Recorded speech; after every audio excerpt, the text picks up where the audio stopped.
People. So this is going to be the fourth time I've recorded most of this video, so bear with me, I'm kind of frustrated. So we're going to talk about medications today. I did not cover all medications, I just did a little bit of research because I've been busy as heck. Good mood today so far. Need to be productive, so this is my productiveness notes again because you're welcome. It helps me not go off track and say a million times where I have to edit it out.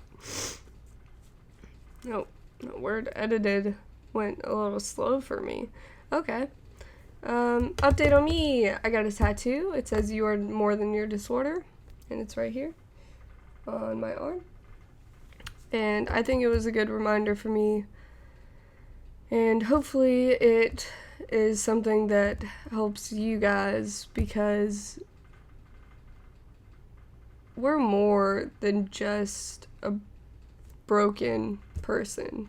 You do not deserve to have this disorder. You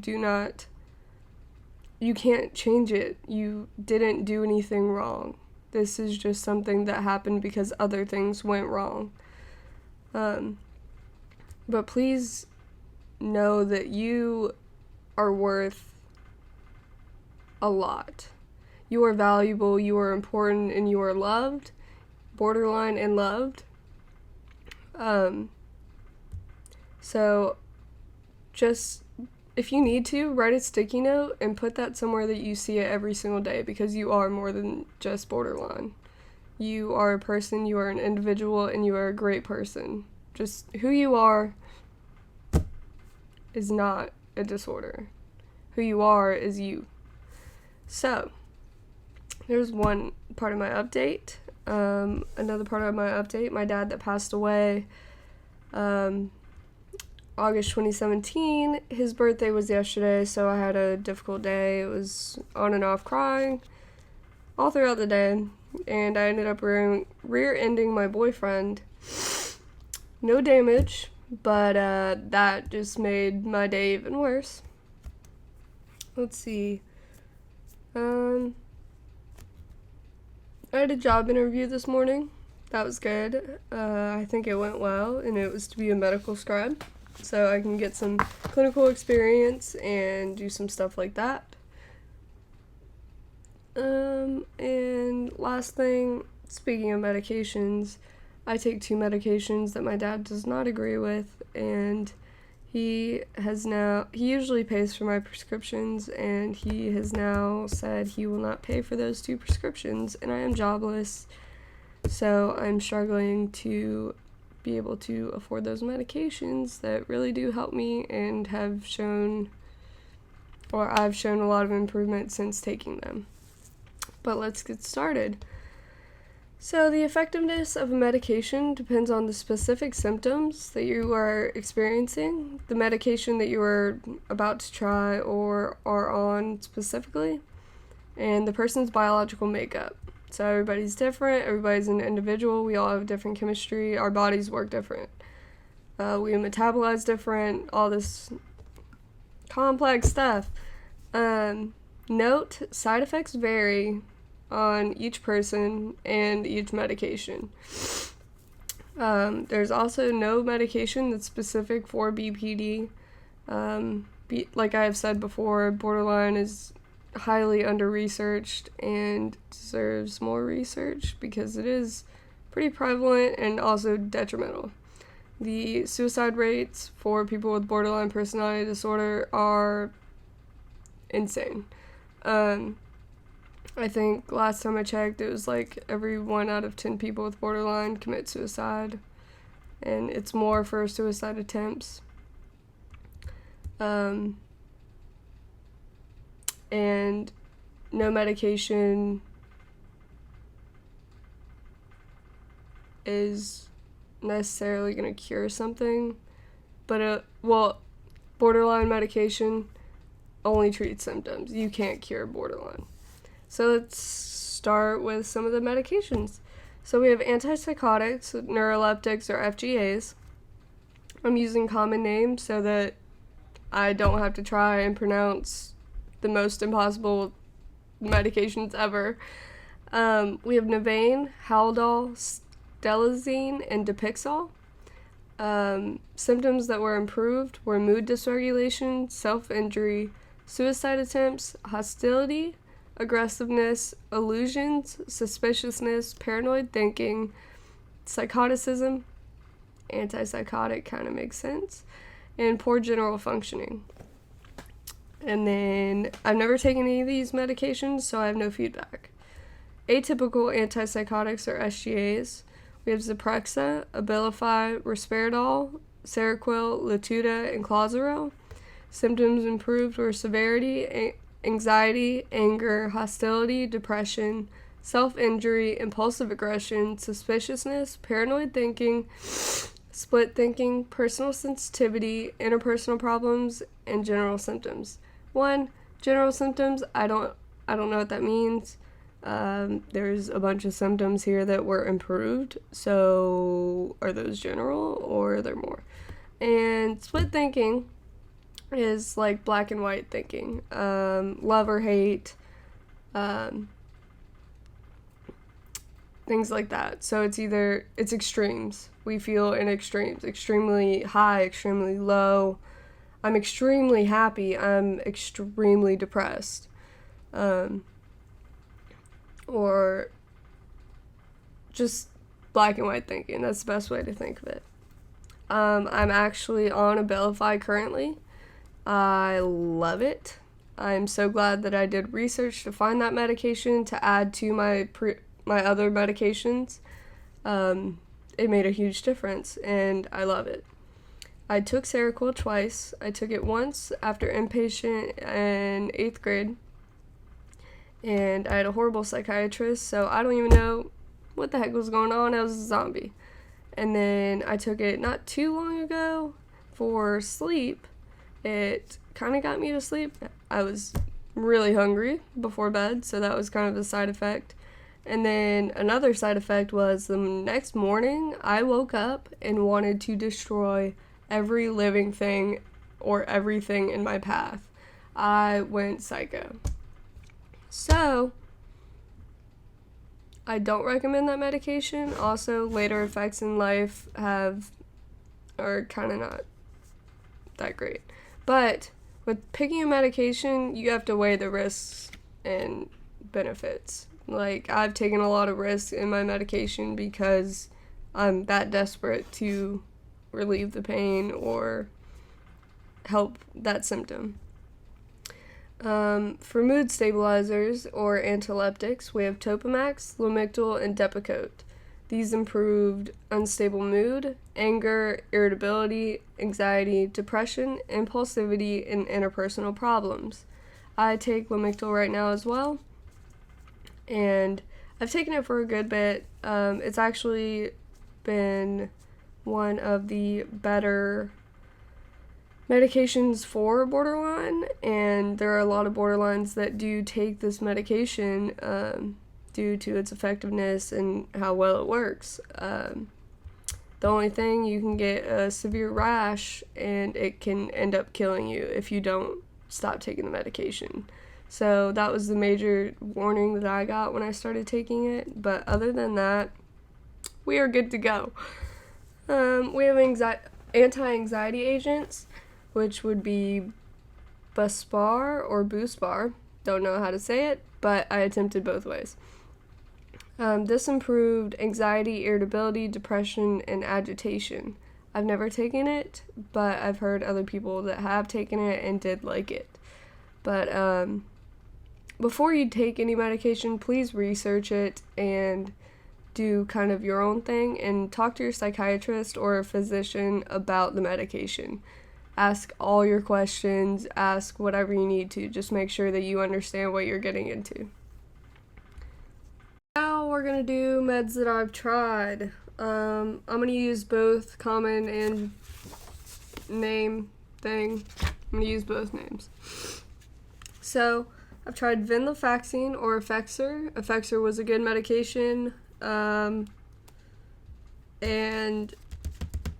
The only thing is you cannot miss a dose. Do not miss a dose for the life of you. They apparently call them withdrawals, and they are awful. They made me do some terrible things when I missed a few doses. So if you're not good about taking meds, I would reconsider this medication. But it stopped working for me overall, and I took it with Wellbutrin for the more energy and focus. But overall, I've heard good things about it from other people. So it may be a good medication, but if you can't take meds every day and every time, then it's not a good med for you. Atomoxetine or Strattera I took for ADD that wasn't diagnosed at the time. We tried to do that for, how do I say it? We tried that so that I didn't have to use a controlled substance. Next, I tried Clonidine, which was for nightmares because I was having nightmares every night. And it's also called Catapress, I think. And it was a good medication. It actually worked. It took away my nightmares, and it's actually a blood pressure medication. So I thought that was interesting. It's not really a psych med. It's for other reasons, but it has multi-purpose.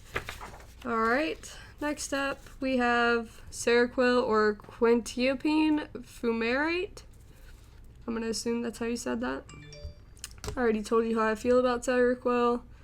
Would not take ever again. Propranolol or Inderal, which is also another blood pressure medication I take for anxiety and mainly my shakes. I shake a lot, and I have social anxiety, test anxiety, and stuff. I have generalized anxiety disorder, so that medication does help. It helps my shakes. It takes them away. It's great. Mirtazapine or Remeron.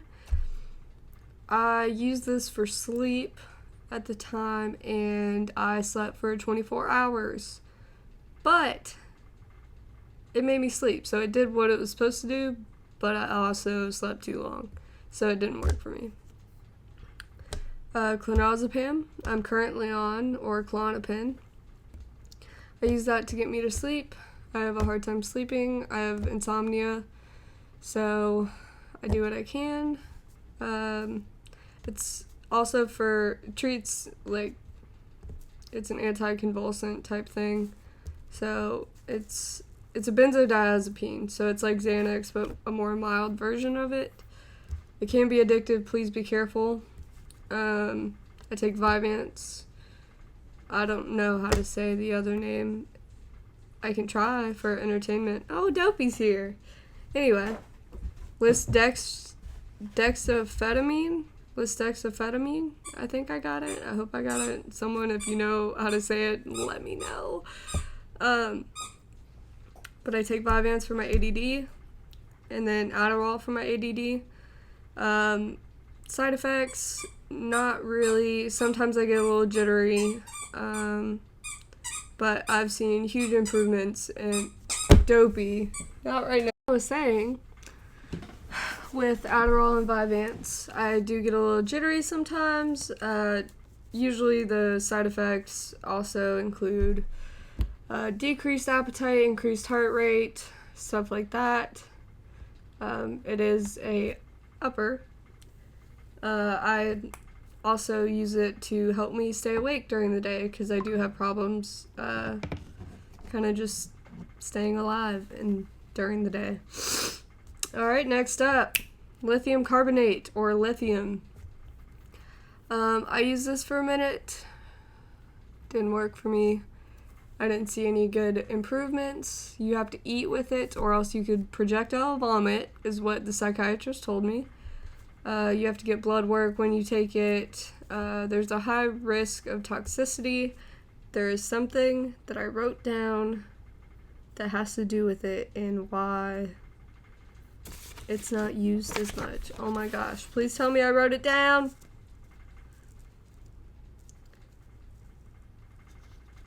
Okay. I found it. Okay.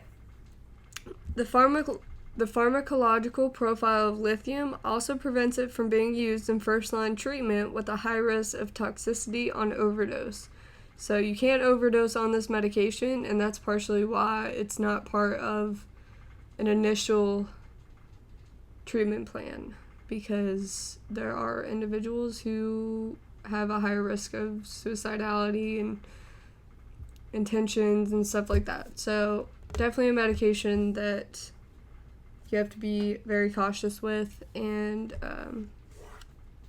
it didn't do much for me, but it may do something for you. Lamotrigine or Lamictal. I take this every day. Love it. Helps very much. The only thing is you can get this skin rash, and this rash can kill you. So that's a huge thing that you have to look for if you are considering this medication. But with most medications, you have to weigh the risk and the benefit.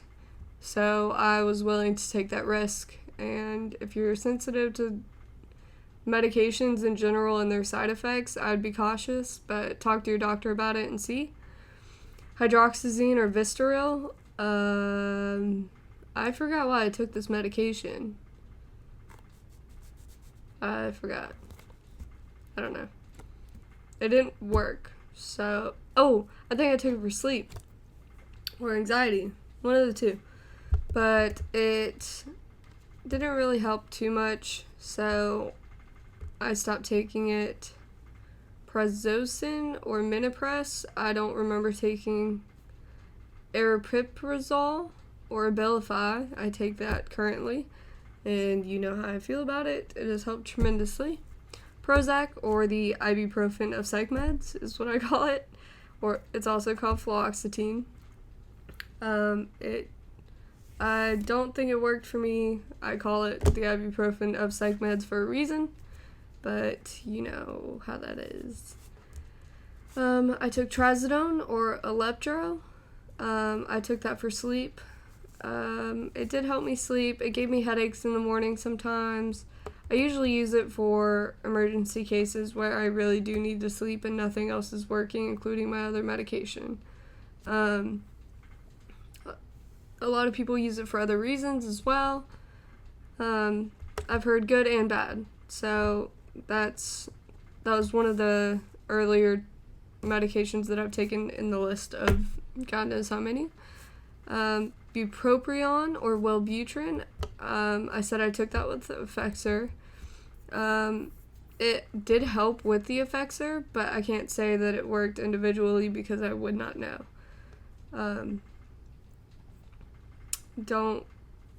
Like I said, never really had side effects of Wellbutrin itself, just the Effexor as far as I know. Maybe it could have been a combination of them making it as bad as it was, but from what I've heard, it's mainly the Effexor that has the withdrawals.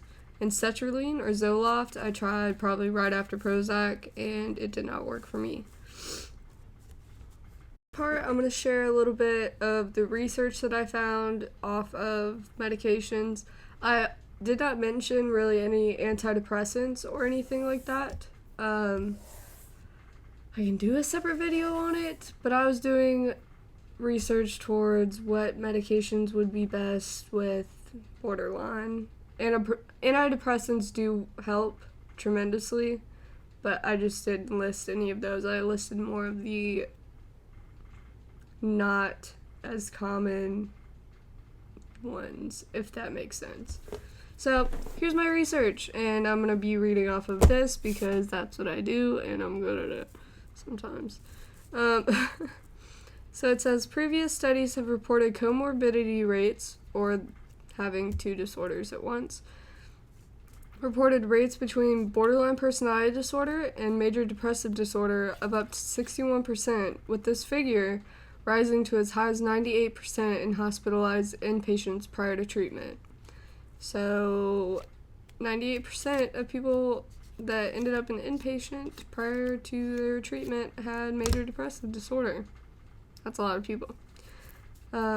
Selective serotonin reuptake inhibitors, or SSRIs, have been widely appraised in pharmacological management of BPD. I've taken SSRIs, and they work and they don't. It really depends on what kind you're taking, who you are, your person, and just, what I've told you since the beginning. I already told you about the lithium.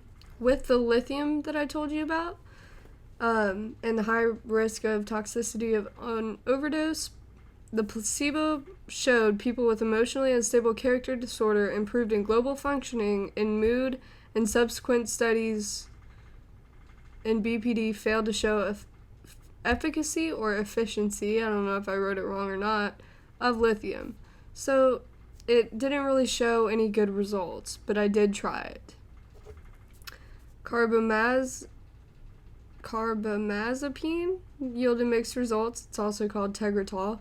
It decreased in impulsivity, and no findings support its use. So there's another medication, but no findings supported it. There is strong evidence for topiramate, lamotrigine, and valproate semisodium in BPD. So like I said, Lamictal, huge medication to consider with borderline personality disorder. I know a lot of people that take it. And then there's two more things. Antipsychotics widely used in BPD as they're believed to be effective in improving impulsivity, aggression, anxiety, and psychotic symptoms. I think we could have assumed that, considering I did list antipsychotics on here. And serotonin is responsible for well-being, happiness, reward, learning, and memory. So with the SSRIs, that's been part of the reason why they're so widely used, is because that's what it has to do with, serotonin.